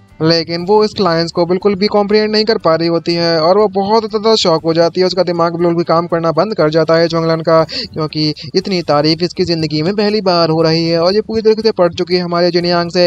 तभी वहां पर एक बंदे को दिखाया जाता है जिसने उसे फ्रेम करने की कोशिश की थी, जैसा कि आप जानते ही होंगे लास्ट एपिसोड में। वो वहां पर आने के बाद कहने लगता है कि जरा देखो तो जरा यहाँ पर जिनयांग और चांगलांग दोनों मिलकर क्या करने में लगे हुए हैं, तुम दोनों एक दूसरे से क्या बात कर रहे हो। और तभी हमें दिखाया जाता है कि उसका जो हाथ होता है वो उस लड़की को छेड़ने के लिए उसके पिछवाड़े पर लगाने की कोशिश करने लगता है, लेकिन सिस्टम उसे नोटिफिकेशन देता है और उससे कहने लगता है कि जो बंदा है वो इसे छेड़ने की कोशिश कर रहा है, क्या तुम इसकी मदद करोगे और इसके हाथ को इसे दूर करोगे ताकि तुम इस लड़की को बचा सको और वो उस लड़की तुम्हारे पास आने के बाद हमेशा शांति, मतलब ऐसा लगेगा तुम्हारे पास आने के बाद सुरक्षित है। क्या तुम उसको ऐसा महसूस करवाने में उसकी मदद करोगे। तभी वो जो जिनयांग होता है वो उसका कंधे से हाथ को वहां पर रोक लेता है और उससे कहने लगता है, मिस्टर वांग मुझे नहीं लगता कि आपको ये सब हरकतें करनी अच्छी सूट करती हैं, आपको ऐसी हरकतें नहीं करनी चाहिए चांगलांग के साथ। ये देखने के बाद चांगलांग तो अब 100% तरीके से पड़ चुकी है, अब उसके प्यार में पड़ चुकी है। तभी वो बंदा होता है मिस्टर वांग, उससे कहने लगता है, क्योंकि जिनयांग आखिरकार तुम्हारी हिम्मत कैसे हुई मेरा हाथ पकड़ने की। और उस पर अपनी स्वॉर्ड से अटैक करते हुए उसे कहने लगता है कि तुम वैसा बिल्कुल भी मत सोचना कि तुमने थोड़ा सा इस ग्रंज पर थोड़े बहुत कंट्रीब्यूशन दिखा दिए हैं तो तुम जो चाहे यहाँ पर कर सकते हो, मुझे तुम जैसे लोगों से हमेशा से नफरत थी। और जब वो उस पर अटैक कर रहा होता है तो हमारा जिनयांग भी नहीं मानता, वो अपनी एक ही पंच से उसकी स्वॉर्ड के टुकड़े टुकड़े कर देता है, जिसके बाद वो मिस्टर वांग काफी ज्यादा डर जाता है ये देखने के बाद और सोचते हुए कहने लगता है कि आखिरकार ये बंदा अचानक से इतना ज्यादा पावरफुल कैसे बन गया। अगर इसने मेरे सर को हिट किया होता अपने उस पंच से तो मेरे सर के तो चीथड़े उड़ जाते। और तभी सिस्टम नोटिफिकेशन देते हुए से कहने लगता है कि तुमने एक बहुत बड़े गंदे और इंसान को उस लड़की पर टच करने के लिए उसे रोक दिया, जिससे कि वो काफी ज्यादा शांत हो गई। इसके बदले में तुम्हें 10 पोटेंशियल पॉइंट्स दिए जाते हैं। दूसरी तरफ चांगलांग जब इसको इस तरीके से फाइट करते हुए देखती है तो मन में सोचते हुए कहने लगती है कि ये तो वाकई में बहुत ज्यादा स्ट्रांग बंदा है, ये तो वाकई में कितना ज्यादा रिलायबल मैन है। और भाई साहब पूरी तरीके से पड़ चुकी है, पूरी तरीके से हमारे जिनयांग के प्यार में पड़ चुकी है ऑलरेडी। तभी एक सर्वेंट्स आता है और उससे कहने लगता है कि मिस्टर वांग हमारे जो हेड है हॉल के वो आपसे मिलना चाहते हैं, वो काफी ज्यादा अर्जेंट मैटर है। तभी मिस्टर वांग वहां से जाता हुआ चिल्लाते हुए धमकाते हुए जिनयांग से कहने लगता है कि इस बार तो मैं तुम्हारी जान बख्श देता हूँ, लेकिन अगली बार अगर तुम मेरे सामने आए तो तुम बिल्कुल भी जिंदा नहीं बचने वाले मेरे हाथों से। तभी जिनयांग मन में सोचते हुए कहने लगता है कि तुम्हारी किस्मत तो बहुत ज्यादा अच्छी है कि तुम इस वक्त निकल गए मिस्टर वांग, वरना तुम्हारी बोटी बोटी करके कुत्ते को खिला देता। अगर तुम मेरी आंखों के सामने आए तो बहुत ज्यादा पछताओगे। और वो वहां से जाने लगता है उसको पीटने के बाद। दूसरी तरफ चांगलांग को दिखाया जाता है जो कि मन में सोच रही होती है कि ये बंदा कितना ज़्यादा हैंडसम है, मैं तो इसको और भी ज़्यादा पसंद करती जा रही हूँ समय के साथ साथ। भाई साहब अब तो ये इतनी ज़्यादा गर्म हो गई है, आई मीन इतनी ज़्यादा पड़ गई इसके प्यार में कि ये कुछ भी करने के लिए तैयार है उसके लिए। तभी हमें नेक्स्ट सीन टेस्ट हॉल का दिखाया जाता है हॉलैंड ग्रेंज में। यहाँ पर सभी लोग एक साथ इकट्ठे हो गए होते हैं। तभी कुछ लोग बातें करते हुए कह रखते हैं, क्या तुमने सुना है कि यहाँ पर हमारे हॉलैंड ग्रेंज पे एक नया हॉल बना है इस साल। तभी दूसरा बंदा कहने लगता है कि तुमने बिल्कुल सही कहा और इस हॉल के लिए 5 लोगों को एक्सेप्ट किया जाएगा और इस बार को जो ट्रीटमेंट है वो भी अपर हॉल के बराबर ही मिलेगा तुम लोगों को। तभी जिनयांग मन में सोचते हुए क्या लगता है कि मैं ऑलरेडी इतना ज्यादा पावरफुल बन चुका हूँ कि मैं हाउसिंग हॉल में जा सकता हूँ और अगर मैं वहाँ पर पहुंच जाता हूँ तो मुझे लगता है कि मेरी जो ग्रेट रिवर टेक्निक है वो और भी ज्यादा हाई तक मैं सीख सकता हूँ इसको परफेक्शन लेवल तक, आई मीन परफेक्शन लेवल से और ज्यादा हाई पर जा सकती है ये टेक्निक। तभी जिनयांग किसी चीज को नोटिस करता है कि कुछ जो लड़के हैं वो किसी लड़की को छेड़ने में लगे हुए होते हैं और वो कह रहा होता है, हे गर्ल तुम तो वाकई में बहुत ज्यादा प्रिटी दिखने में लगी हो, तो मैं इस तरीके से मार्शल आर्ट ज्वाइन नहीं करनी चाहिए, तुम मेरे साथ मेरे घर पर चल सकती हो और मेरी कंकीनबाइन बन जाओ, यानी कि मेरी दूसरी लुगाई कह सकते हो बाहर वाली। सीधे शब्दों में कहूँ तो ये बस उसके साथ करना चाहता है और कुछ नहीं। और जिस तरीके से उसकी ट्रकपन बाहर निकल रही होती है जिसको देखकर वो लड़की डर जाती है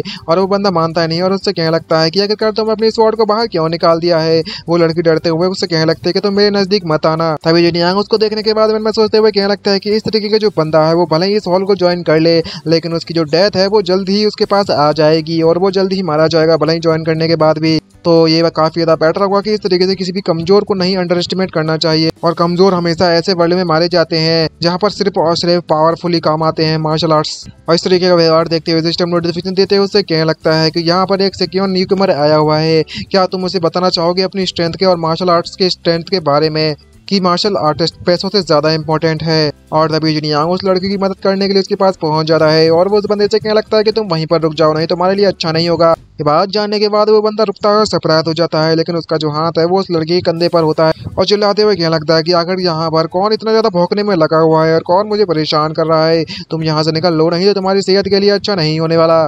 ये बात सुनने के बाद जिनयांग की सड़क जाती है और उसके पेट में एक जोरदार मुक्का मार देता है जिसके कारण वो बंदा दूर जाकर गिरने लगता है। तभी सिस्टम नोटिफिकेशन देने लगता है कि तुमने इसको बता दिया कि तुम्हारी स्ट्रेंथ यानी कि एक मार्शल आर्ट की स्ट्रेंथ पैसे तो ज्यादा इंपॉर्टेंट होती है और इसके बदले में तुम्हें 10 पोटेंशियल पॉइंट मिलते हैं और उस बंदे की एक ही मुक्के में हालत खराब हो जाती है और वह बेहोश होकर वहीं पर गिर जाता है।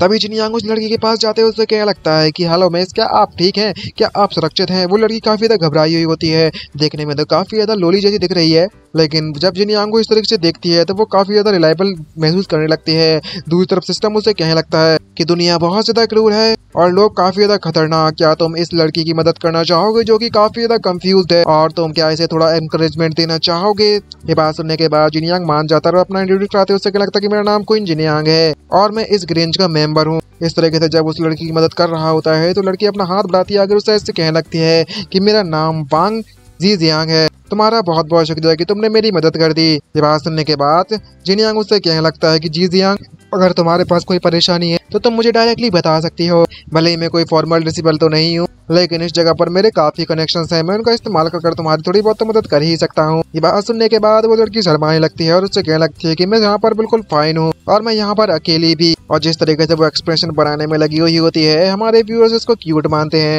और हम भी। तभी जिनयांग उससे कहने लगता है कि तुम वाकई में बहुत ज्यादा ब्यूटीफुल लड़की हो और काफी ज्यादा किस्मत वाली, तो मैं इस बात की गारंटी दे सकता हूँ, आई मीन इस बात में श्योर हूँ कि तुम इस हॉलैंड ग्रेंज को जरूरी ज्वाइन कर पाओगी। ये बात सुनने के बाद वो थोड़ा बूस्ट हो जाती है, उसका एंकरेजमेंट बूस्ट हो जाता है। तभी सिस्टम कहने लगता है कि तुम्हें इसके बदले 5 पॉइंट मिलते हैं। तभी जिनयांग उससे कहने लगता है कि हम लोग इसको फाइट करेंगे चाहे कुछ भी हो जाए। और इतना ज्यादा एंकरेजमेंट जब उनका चल ही रहा होता है तभी वहां पर किसी को आते हुए दिखाया जाता है। बाकी सर्वेंट्स बातें करते हुए कहने लगते हैं कि आखिरकार ये बंदी यहाँ पर क्या कर रही है। तभी हमें जिस लड़की को दिखाया जाता है ये भी किसी से कम नहीं है भाई, इसके पास भी सब कुछ है जो कि होना चाहिए। और सभी लोग कानाफूसी करते हुए कहने लगते हैं क्या ये याओ जियाओ जी नहीं है, तो आखिरकार जुए बिंग बिंग की जो सर्वेंट डिसिपल है वह यहाँ पर क्या करने में लगी हुई है। तभी हमें पता चलता है कि इस बंदे का नाम याओ जियाओ जी है और वो डायरेक्टली क्वीन जिनयांग के पास जाती है और उससे कहने लगती है तुम्हें यहाँ पर इस तरीके से इंतजार करने की बिल्कुल भी जरूरत नहीं है, तुम अंदर डायरेक्टली जा सकते हो। ये बात सुनने के बाद जिनयांग उससे कहने लगता है कि एक्सक्यूज मी, क्या मैं इस लड़की को भी अपने साथ अंदर ले जा सकता हूँ क्या। ये बात सुनने के बाद वो जो लड़की है वो काफी ज्यादा सरप्राइज हो जाती है,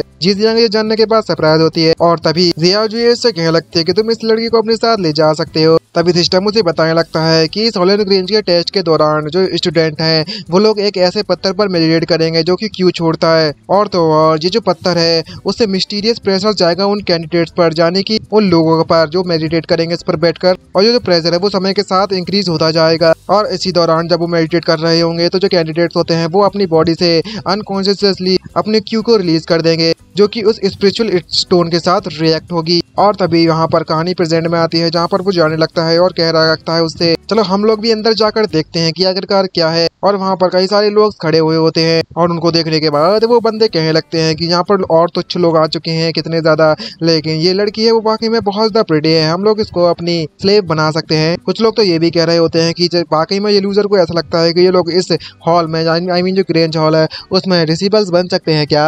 ये सारे की सारी बकवास सुनने के बाद वो थोड़ी सी उदास हो जाती है लड़की। तभी वहाँ पर एक बंदा आता है और अपनी स्वॉर्ड निकालकर उससे कहने लगता है कि तुम जल्दी से मेरे पास आ जाओ और तुम मुझे सर्व करने लगो, तुम मुझे रात दिन और रात सर्व करोगी तो जब मैं इस हॉलन ग्रेंज को ज्वाइन कर लूंगा तो तुम काफी ज्यादा अच्छी तरीके से अपनी जिंदगी को काट सकती हो। इसके कहने का मतलब तो समझ ही गए होगी गाइस कि आखिरकार दिन और रात ये क्या करना चाहता है इस लड़की के साथ। और इस तरीके से क्वीन जिनयांग उसे इग्नोर कर देता है और उससे कहने लगता है कि तुम जैसे डिसेबल्ड बंदा की हिम्मत कैसे हमारे पास ऐसा करने की। जब वे आपस में फाइट करने ही वाले होते हैं तभी वहाँ पर कोई आता है उनकी फाइट को रोक देता है और उनसे कहने लगता है कि हम लोग सिर्फ ऐसे ही स्टूडेंट्स को एक्सेप्ट करते हैं उनके रूट बोन्स पर, और तुम लोग जल्द ही फ्यूचर में फेलो डिसिपल्स बनने वाले हो, तो आपस में इस तरीके से तुम्हें फाइट करने की बिल्कुल भी जरूरत नहीं है। और इस बंदे का नाम लू शियुकिंग होता है जो कि फर्स्ट डिसिपल है स्टार हॉल का, और वो उसके कंधे पर कोई इंजीनियर कंधे पर हाथ रखते हुए उसे कहने लगता है कि तुम्हें पहले दिन आकर यहाँ पर लड़ाई करने की जरूरत नहीं है क्योंकि हॉलन ग्रेंज जल्दी तुम्हारा घर होने वाला है और तुम्हें अपनी फैमिली मेंबर्स के साथ अच्छी तरीके से गुजर कर रहना चाहिए। लेकिन इसके प्लानिंग में इसके दिमाग में तो कुछ और ही चल रहा होता है और मन में सोचते हुए कहने लगता है कि लेकिन तुम्हें उसके लिए असलियत में इस फैमिली को ज्वाइन करने लायक भी बचना चाहिए।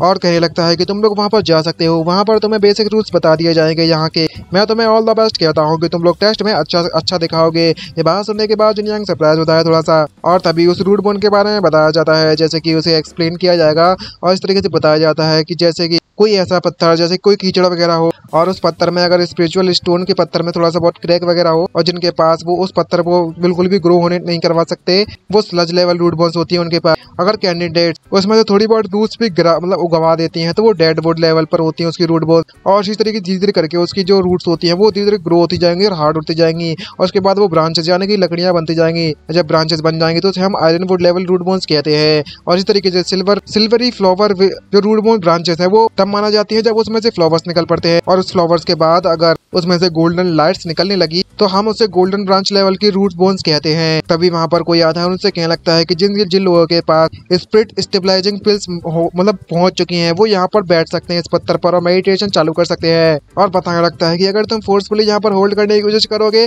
तो हमारा जो हॉलन ग्रेंज है तो वो तुम्हारे साथ जो भी एक्सीडेंट होगा हम उसके लिए जिम्मेदार नहीं होने वाले, तो सभी के सभी लोग यहाँ पर तैयार हो जाओ। और हमारा टेस्ट यहाँ पर स्टार्ट होता है। जैसे ही यहाँ पर टेस्ट स्टार्ट होता है तो वहाँ का जो प्रेशर है वो बहुत ज्यादा बढ़ने लगता है जिसके कारण सभी लोगों की हालतें खराब होने लगती हैं और दो लोग तो वहाँ पर बेहोश भी हो जाते हैं तुरंत। और जब बेहोश होने के बाद वो लोग उसे उठाकर वहाँ से ले जाते हैं। दूसरी तरफ जिनयांग को दिखाया जाता है वो भी मेडिटेशन करने में लगा हुआ है और कुछ लोग तो मर भी जाते हैं। और तभी कहने लगता है मन में सोचते चलो देखते हैं कि आखिरकार मेरे पास क्या मौजूद है इस वक्त। मुझे तो बस ज्यादा कुछ नहीं करना बल्कि मैं आयरन वुड लेवल की रूट बोन्स शो करनी है ताकि मैं उनका इस्तेमाल कर हाउसिंग हॉल में जा सकूं और एंट्री ले सकूं। मुझे अपनी जो सिल्वर फ्लावरी लेवल की रूट बोन्स है उन्हें इस तरीके से एक्सपोज नहीं करना चाहिए और जो लोग हैं उन्हें अट्रैक्ट नहीं करना चाहिए, नहीं तो जेलिसी महसूस कर मुझ पर उल्टा सीधा कर सकते हैं वो लोग अटैक वगैरह। तभी सिस्टम नोटिफिकेशन देते हैं उससे कहने लगता है कि ये सारी की सारी जगह स्पिरिचुअल क्यूब से भरी हुई है, क्या तुम 10 पोटेंशियल पॉइंट्स को कंज्यूम करना चाहोगे जिससे कि तुम्हारी एनर्जी वापस से रिप्लेस हो सके। और दूसरी तरफ मन में सोचते हुए कहने लगता है इस प्रेशर को झेलने के बाद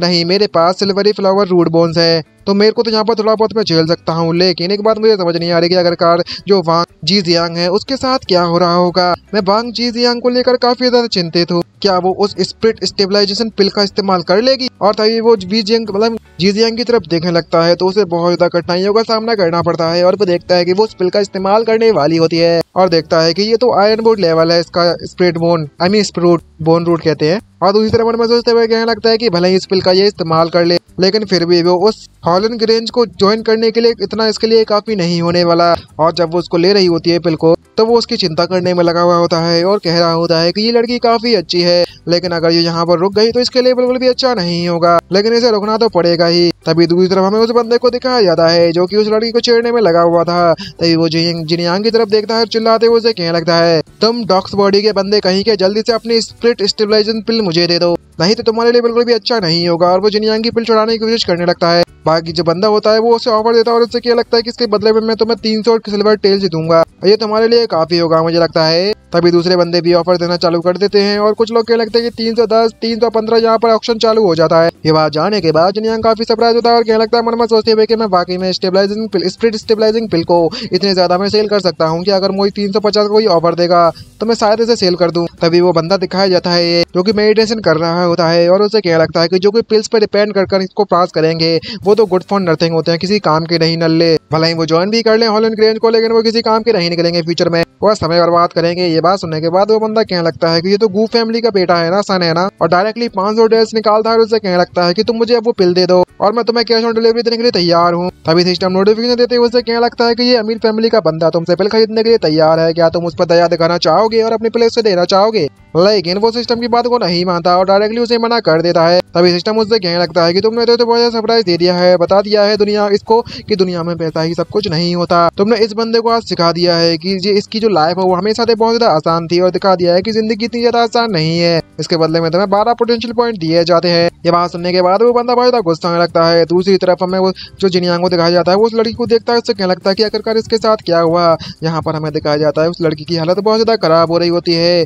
जो जी जियांग होती है, जिस तरीके से वो एक्सप्रेशन बनाने में लगी हुई है वो बहुत ज्यादा क्यूट लग रही होती है। इसके बाद इसको देखने के बाद हमारे व्यूअर्स की ठड़क बाहर निकल पड़ती है धीरे धीरे कर। तभी सिस्टम मुझसे कहने लगता है कि यहाँ पर एक स्ट्रॉन्ग गर्ल को बहुत ज्यादा स्ट्रगल करना पड़ रहा है, क्या अपनी पिल देकर तुम इस लड़की की मदद करना चाहोगे और अपनी काइंडनेस से दिखाओगे। ये बात देखने के बाद जिनियांग के नाक से खून निकलने लगता है, क्योंकि भाई ये क्यूटी कितनी है, कुछ कर भी नहीं सकते ना उसका। और मन में सोचता क्या लगता है कि जब ये लड़की इतनी ज्यादा पेन में हो तो कितनी ज्यादा प्रीटी देखने में लगी हुई है, मैं इसे और ज्यादा देखना चाहता हूँ। और उसके पास जाता है और उसे क्या लगता है कि मिस वांग ये पिल जो पिल है मैं आपको देना चाहता हूँ, आप इसे इस्तेमाल कर सकती हो। बात सुनने के बाद जो मिस वांग होती है यानी कि जी जियांग होती है वो उसे सरप्राइज होते हुए कहने लगती है रोते हुए कि ये बिल्कुल भी ठीक नहीं है, तुम अपनी पिल मुझे ऐसे नहीं दे सकते। और मैं समझ सकती हूँ कि तुम अच्छी दया दिखाना चाहते हो, मेरी मदद करना चाहते हो, लेकिन फिर भी लेकिन जिनियांग उससे कहने लगता है कि तुम अपनी बकवास बंद करो और शांति से इस पिल को खा लो। और अपने मुंह से उसे पिल खिला देता है और वो डायरेक्टली उस पिल को निकल जाती है और कितनी ज्यादा क्यूट लग रही है। और जब उसकी पिल खा लेता है तो उसकी जो एनर्जी होती है वो धीरे करके बढ़ना चालू हो जाती है और उससे कहने लगती है तुम्हारा बहुत बहुत शुक्रिया डियर जिनियांग। और जैसे ये सब सुनता है ना डियर जिनियांग बहुत ज्यादा शॉकिंग होता है और सिस्टम उसके बदले में इसकी मदद करने के लिए 10 पॉइंट दे देता है पोटेंशियल के। डियर वाला सब सुनने के बाद वो सरप्राइज होता है और उससे कहने लगता है कि तुमने अभी भी क्या कहा। तभी जी जियांग उससे कहने लगता है कुछ भी नहीं कहा, तुम्हें कुछ भी याद करने की जरूरत नहीं है कि मैंने क्या कहा। दूसरी तरफ आगे जो लोग होता है जो मिस्टर गू होता है उसकी एनेस्थीसिया हो रही होती है, इस प्रेशर को नहीं झेल पा रहा होता और उसकी हालत खराब हो रही होती है बिना पिल के। तभी जी जियांग उससे कहने लगती है कि जिनियांग तुम ऑलरेडी आयरनवुड के हाई लेवल तक पहुंच चुके हो और वे दोनों के दोनों वहां से बचकर निकलने में कामयाब होते हैं और वही दोनों वहां पर खड़े रहते हैं, बाकी सबकी हालत खराब पतली हो गई होती है। और तभी जी जियांग शर्माते हुए टमाटर की तरह चेहरा उसका लाल पड़ा हुआ होता है और उससे कह रही होती है मुझे इस बात पर भरोसा नहीं होता कि तुमने बिना पिल का इस्तेमाल किए इस टेस्ट को पास कर लिया। तभी जिनियांग उससे कहने लगता है कि भले ही मैं इस पिल का इस्तेमाल भी कर लेता तो जो स्प्लिट स्टेबलाइजेशन पिल है वो मेरी रूट बोन की संख्या को मतलब क्वालिटी को नहीं बढ़ा सकती। मैंने भी यही सोचा था कि टेस्ट लेने से पहले मैं भी सिल्वरी फ्लावर लेवल तक पहुंच जाऊंगा, लेकिन ऐसा नहीं हुआ। तभी जी जियांग उससे पूछने लगती है कि मुझे पता था कि तुम काफी ज्यादा टैलेंटेड हो, लेकिन तुमने डिसाइड किया कि अगर तुम कौन से हॉल में जाना चाहते हो और अपने रैंक के बारे में बता दी है कि मैं अभी आयरनवुड के मिडल लेवल के रैंक पर हूँ, तो मुझे लगता है कि मैं फिल्म हॉल पर जा ही सकती हूँ। तभी जिनियांग उससे कहने लगता है कि मैं तो हुशंग हॉल में जाना चाहता हूँ। ये बात सुनने के बाद वो सरप्राइज हो जाती है और उसे पूछ लगती है कि हाउसिंग हॉल और बताने लगती है कि लेकिन वो तो इस साल बिल्कुल भी रिक्रूट नहीं कर रहे हैं लोगों को और स्टूडेंट्स को, और वो इसलिए क्योंकि मैंने ये भी सुना है कि वहाँ के जो स्टूडेंट्स हैं वो लोग किसी और से अपनी बुक्स को लिखवाने में लगे हुए थे, लेकिन उसके मास्टर ने उसे पकड़ लिया और इसी कारण से उसके मास्टर को बहुत ज्यादा गुस्सा आ गया और वो सभी को मेडिटेट कराने के लिए वो उस वाटरफॉल के नीचे ले गया है और वह तब से बाहर निकल कर नहीं आए। तो मुझे लगता है कि जो हाउसिंग हॉल के जो टीचर हैं वो अब इससे और ज्यादा स्टूडेंट को रिक्रूट नहीं करने वाले। और तो और मैंने ये भी सुना है कि वहाँ पर जितनी भी बुक्स को कॉपी करने वाला बंदा था वो सिर्फ एक ही बंदा था। ये तो वाकई में बहुत अमेजिंग बात है। मैंने सही कहा ना तुमसे? मैं जानना चाहती हूँ कि आखिरकार वे बंदा कौन हो सकता है। दूसरी तरफ जिनयांग मन में सोचते हुए कहने लगता है घबराते हुए, ये तो वाकई में बहुत अमेजिंग बात है सच में। और दूसरी तरफ कहने लगता है कि मैं अभी अगर मेरे पास कोई दूसरा चारा नहीं बचा हुआ है तो कुछ समय के लिए मैं फ्लेम हॉल में रुकने वाला हूँ और उसी समय कुछ अपॉर्चुनिटीज ढूंढूंगा ताकि मैं अचीवमेंट्स बना सकूं। और उसके बाद मुझे जल्द से जल्द हाउसिंग हॉल की तरफ जाना ही होगा। और वो जी जियांग से कहने लगता है कि अगर ऐसी बात है तो मैं भी तुम्हारे साथ फ्लेम हॉल को ज्वाइन कर लेता हूँ। तभी जी जियांग उससे कहने लगते हैं कि हम लोग दोनों के दोनों साथ में चलते हैं। तभी पीछे से एक बंदे को दिखाया जाता है, वो मिस्टर गू होता है जो कि स्वॉर्ड लेकर उसकी तरफ बढ़ने लगता है और गालियां देते उससे कहने लगता है क्या तुमने चीट किया? आखिरकार तेरी हिम्मत कैसे हुई अपनी पिल मुझे नहीं देने की? मुझे तुमने अपनी पिल क्यों नहीं बेची? और वो डायरेक्टली उस पर अटैक करने लगता है। ये देखने के बाद वो काफी ज्यादा सरप्राइज होता है। दूसरी तरफ वो एक बंदा, वही बंदा जो स्टार्टिंग में उसे शांत रहने के लिए कह रहा था, और दूसरे से बाहर दूर से देखने में लगा हुआ था उनकी वाइट को और कह रहा होता है मन में सोचते हुए कि एक लोली सिक्योरिटी गार्ड के इन्वेस्टिगेट कोई भी नहीं करेगा उस जुए बिंग बिंग के अलावा। और तो और इसकी जो रैंक है वो सिर्फ और सिर्फ हाई लेवल के आयरन वुड लेवल तक पहुंची है। और तो मैं अपने आदमी को यहाँ पर सबक सिखाने के लिए भेज दिया है, क्योंकि मैं ऐसा बिल्कुल भी सहन नहीं कर सकता कि मेरी बीलव जुए बिंग बिंग के कोई फेवर मतलब किसी को फेवर किया जाए। ये मैं सहन नहीं कर सकता बिल्कुल भी। इससे पता चलता है कि ये बंदा जुए बिंग बिंग को पसंद करता है और बहुत सा जलने में लगा हुआ है हमारे एमसी से। और जलने के अलावा ये बंदा कुछ कर भी तो नहीं सकता, यही तो परेशानी है इस बंदे की। और जब वह बंदा उस पर अटैक करने में लगा हुआ होता है तभी जी जियांग को सामने आ जाता है जी जियांग के और उससे कहने लगता है कि तुम मेरे पीछे छुप जाओ ताकि तुम्हें चोट ना लगे। और जो अटैकर्स होते हैं वो डायरेक्टली उस पर अटैक करना चालू कर देते हैं, लेकिन हमारा जो जी जियांग है अमी जियांग है वो बिना किसी परेशानी के वहाँ पर खड़ा रहता है और अपनी स्पिरिचुअल एनर्जी का इस्तेमाल करने लगता है उन पर अटैक करने के लिए, रोकने के लिए उनके अटैक को। ये देखते हुए काफी ज्यादा स्माइल मारता है और कुछ देर बाद का सीन दिखाया जाता है कि उसने अकेले बंदे ने सभी को पेल दिया और वही तरीके से पीट दिया है। और उससे कहने लगता है कि तुम बस इतना ही कर सकते हो, तुम्हारे में बस इतना ही दम है। लगता है कि तुमने अपने आप को कुछ ज्यादा ही समझ लिया कि तुम मुझे हरा भी पाओगे। ये बात जाने के बाद वो बंदा कहने लगता है कि आखिरकार यहाँ पर सब क्या चलने में लगा हुआ है। तभी सिस्टम नोटिफिकेशन देते उससे कहने लगता है कि ये तीनों की तीनों तो बस किसी बंदे के लड़की हैं। क्या तुम इनके लीडर का पता लगाना चाहोगे और पता लगाना चाहोगे आखिरकार कौन बंदा है, उसे सामने लाना चाहोगे किसने कॉन्स्पिरेसी दिखाई है। ये बात जानने के बाद जियांग काफी सरप्राइज होता है और उसे पता चल जाता है कि इसको किसी और ने ऑर्डर दिया है मुझ पर अटैक करने के लिए, लेकिन आखिरकार कौन हो सकता है। तभी वो उस पेड़ के पीछे देखने लगता है और कहने लगता है चलो देखे तो आखिरकार किसकी इतनी हिम्मत आ गई मुझसे पंगे लेने की। तभी वो बंदा जोर जोर से कपकपाना चालू कर देता है और उससे कहने लगता है मन में सोचते हुए क्या इस बंदे ने मेरा पता लगा लिया है, शिट ये तो बिल्कुल भी अच्छा नहीं हुआ। तभी वहाँ पर अनाउंसर आता है और सभी से कहने लगता है कि तुम सभी के सभी लोग यहाँ पर आ जाओ क्योंकि इस टेस्ट का जो रिजल्ट है वो अनाउंस होने वाला है। ये बात सुनने के बाद जियांग काफी ज्यादा सरप्राइज होने लगता है। तभी जी जियांग उसके पास आती है और उससे कहने लगती है हे जियांग अब हमें यहाँ से चलना चाहिए, हमारा रिजल्ट है जल्दी यहाँ पर आ जाएगा। और ये कहते कहते जब वह उसका हाथ पकड़ने लगती है तो ये वाकई में बहुत ज्यादा रोमांटिक लग रहा होता है। खैर है नहीं रोमांटिक, वो बात अलग है, वो तो बस उसको वहां से ले जाना चाहती है और वो उस बात से एग्री भी हो जाता है जियांग। दूसरी तरफ वह बंदा जब ये जानता है कि इस बंदे को जाने की डॉग्स डे पे काम करने वाले बंदे को कैसे पता चल गया कि आखिरकार मैं यहाँ पर हूँ। और सिर्फ इतना ही नहीं बल्कि मैं इसने अपने आप को ऐसा कुछ काम किया है जिससे कि जुए बिंग बिंग ने उसे नोटिस कर लिया है। इस बात को लेकर मैं पक्का श्योर हो चुका हूँ कि इसकी जो रूट बोन है वो इस आयरन पुट्स हाई लेवल से ज्यादा है। और इसी जलने वाले बंदे के साथ मैं इस पार्ट की एंडिंग यहीं पर करना चाहता हूँ। तो कमेंट कर आप सभी लोग जरूर बताना कि आपको ये पार्ट पसंद आया या नहीं आया, और लाइक जरूर कर दीजिएगा और सब्सक्राइब कर बेल आइकन को ऑल पे जरूर सेट कर दीजिए क्योंकि जब इसका नेक्स्ट पार्ट आएगा जल्दी ही तो ताकि नोटिफिकेशन आप तक भी जल्दी पहुंच जाए। क्योंकि मुझे पता है कि आप पर नोटिफिकेशन नहीं आता तो आपको पता नहीं रहता कि अगर मैंने अपलोड कर दिया है या नहीं कर दिया कोई भी एपिसोड। तो आज के लिए इतना ही, मिलते नेक्स्ट वीडियो में, बाय बाय, साइनिंग आउट। और आप सभी को एक और गाइस बात बताना चाहता था कि इस सर्वर पर इस माउस का यानी कि गेमिंग माउस का क्लोनोवा आप गूगल पर सर्च कर सकते हो। इस माउस का गिव अवे चलने में लगा हुआ है। इसकी जो एंडिंग टाइम है वो सिर्फ 2 दिन है, आप लोग इसको ज्वाइन कर सकते हो। आजकल इसकी जो लिंक है आपको डिस्क्रिप्शन में मिल जाएगी। डिस्क्रिप्शन में अगर आपको दिक्कत आ रही है तो मैं आपकी इसको लिंक कमेंट में पिन कर दूंगा। और सिर्फ इस बात का ख्याल रखिए कि सिर्फ 2 दिन है इसकी एंडिंग टाइम और इसका जो गिव अवे है वो एकदम 100% लेजिट है क्योंकि मुझे भी इसी के थ्रू ही एक माउस मिला था। और सिर्फ इतना ही नहीं बल्कि मेरी 3rd गिव अवे है और अपने ही फ्रेंड का गिव अवे है। तो आप लोग इसे ज्वाइन कर सकती है जो भी करना चाहता है, ऐसा कोई फोर्स वाली बात नहीं है। जो भी डिस्कॉर्ड पर है वो इसे ज्वाइन करे, मैं सलाह देना चाहूंगा फिर भी, क्योंकि ये गेमिंग माउस आपको मिल रहा है फ्री में, और क्या चाहिए आपको। उम्मीद करता हूँ कि आप लोग ज्वाइन कर लोगे। खैर कुछ भी नहीं कर सकते तो बाय बाय, ज्वाइन कर लेना अगर उम्मीद करे मतलब मन करे तो, और अपना ख्याल रखिएगा। Bye bye guys.